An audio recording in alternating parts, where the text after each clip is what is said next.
दोपहर का वक्त था। सूरज आग बरसा रहा था।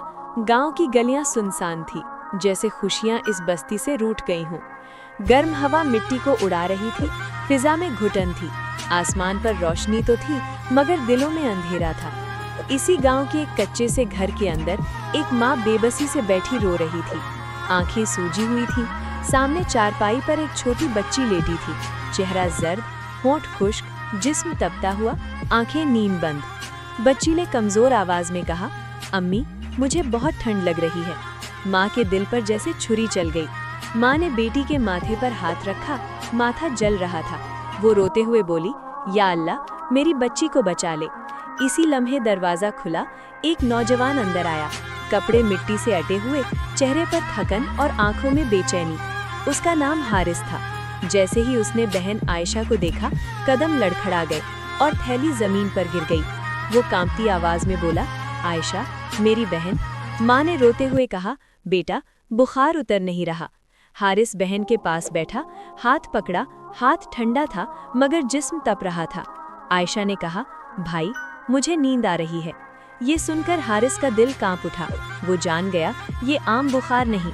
फौरन बोला, अम्मी, मैं हकीम के पास ले जाता हूँ। माँ रोते हुए बोली, बेटा, पैसे कहाँ हैं? हारिस ने जेब टटोली। चंद सिक्के निकले, बस इतने के रोटी भी ना आए। मगर वो उम्मीद नहीं छोड़ना चाहता था। उसने आयशा को उठाया और हकीम के घर की तरफ तेजी से भाग पड़ा। रास्ते में लोग देखते रहे, मगर किसी ने कुछ न कहा। हारिस के कानों में सिर्फ आयशा की कमजोर सांसों की आवाज गूंज रही थी। हकीम ने नब्ज देखी, आंखें संजीदा हो गईं। फिर कहा, बेटा, ये खतरनाक बीमारी है। दवा न मिली तो जान को खतरा है। हारिस घबराकर बोला, हकीम साहब, दवा कितने की होगी? हकीम ने कहा, कम से कम 5,000 रुपए। हारिस के सामने अंधेरा छा गया। उसने जेब खोली और चंद सिक्के हकीम के सामने रख दिए। हकीम ने अफसोस से देखा। हकीम बोला, बेटा, ये पैसे काफी नहीं। मैं चाहूँ भी तो दवा नहीं दे सकता।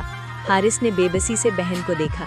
आयशा के चेहरे पर पसीना था, होंठ खुश्क थे। हारिस का दिल जल उठा। वो उसे वापस घर ले आया।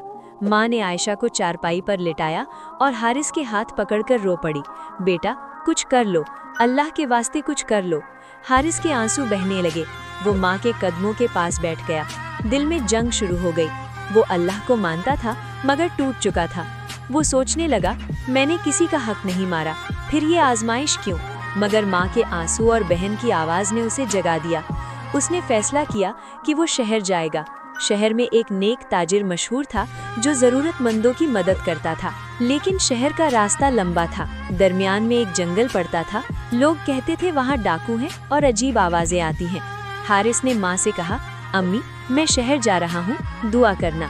माँ ने सर पर हाथ रखा और कहा, अल्लाह तुझे हिफाजत में रखे। हारिस ने माँ के हाथ चूमे, बहन के माथे को बोसा दिया और घर से निकल पड़ा। सूरज ढल रहा था और धूल उड़ रही थी। कदमों में ताकत नहीं थी, मगर दिल में जिद थी। वो चलता रहा, यहाँ तक कि जंगल शुरू हो गया। खामोशी खौफनाक थी। दरख्तों के साए जमीन पर ऐसे थे जैसे अंधेरा पीछा कर रहा हो। झाड़ियों की सरसराहट और हवा की सीटी सुनाई देती थी। हारिस के दिल की धड़कन तेज हो गई। उसे लगा कोई पीछे है। उसने पलटकर देखा, कुछ न था। फिर आवाज आई, कहाँ जा रहे हो? सामने एक बूढ़ा फकीर था, दाढ़ी सफेद, कपड़े पुराने, हाथ में असा, मगर चेहरे पर नूर था। हारिस ने कहा, बहन बीमार है। फकीर ने कहा, बेटा, दिल उदास हो तो अल्लाह को याद करो, अल्लाह के दरवाजे बंद नहीं होते। हारिस ने कहा, हालात बहुत सख्त हैं। फकीर ने तावीज़ निकाला और हाथ में रख दिया। कहा, ये रख लो, मगर याद रखो शिफा अल्लाह के हुक्म में है। दिल से दुआ और सब्र करना। हारिस ने तावीज़ पकड़ा, शुक्रिया अदा किया और आगे बढ़ गया। कई घंटों बाद वो शहर पहुंच गया। बाजारों में रौनक थी। हर तरफ लोग मसरूफ थे, मगर हारिस के दिल में तूफान था। वो पूछते पूछते ताजिर के महल जैसे घर के सामने पहुंच गया। ऊंचे दरवाजे और गार्ड्स खड़े थे। हारिस ने दस्तक दी। गार्ड्स ने सख्त लहजे में कहा, क्या चाहिए? हारिस ने मदद मांगी। गार्ड्स ने धक्का देकर कहा, यहाँ भिखारियों की जगह नहीं, चले जाओ। हारिस की आंखों में आंसू आ गए और वो दीवार के पास बैठ गया। उसे लगा दुनिया ने ठुकरा दिया। इसी लम्हे अंदर से एक नौजवान निकला। वो ताजिर का बेटा था। उसने पूछा, तुम यहाँ क्यों बैठे हो? हारिस ने बाप की बीमारी, कर्ज, बहन की हालत और दवा के लिए पैसों की जरूरत बताई। नौजवान ने कहा, मेरे अब्बू मदद करते हैं, मगर पहले मस्जिद जाकर 2 रकअत नफल पढ़ो और अल्लाह से मांगो, फिर यहाँ आओ।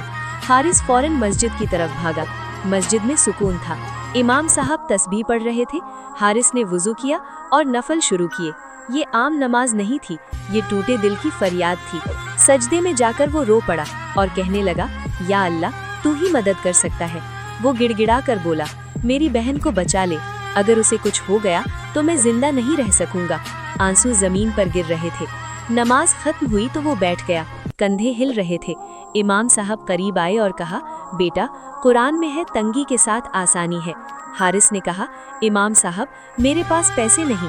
इमाम साहब ने मस्जिद के चंदे का डब्बा खोला और कुछ रकम हारिस के हाथ में रख दी। हारिस कांप गया और बोला, ये मेरे लिए? इमाम साहब ने कहा, ये अल्लाह के घर का माल है, जरूरतमंद के लिए है, ले जाओ और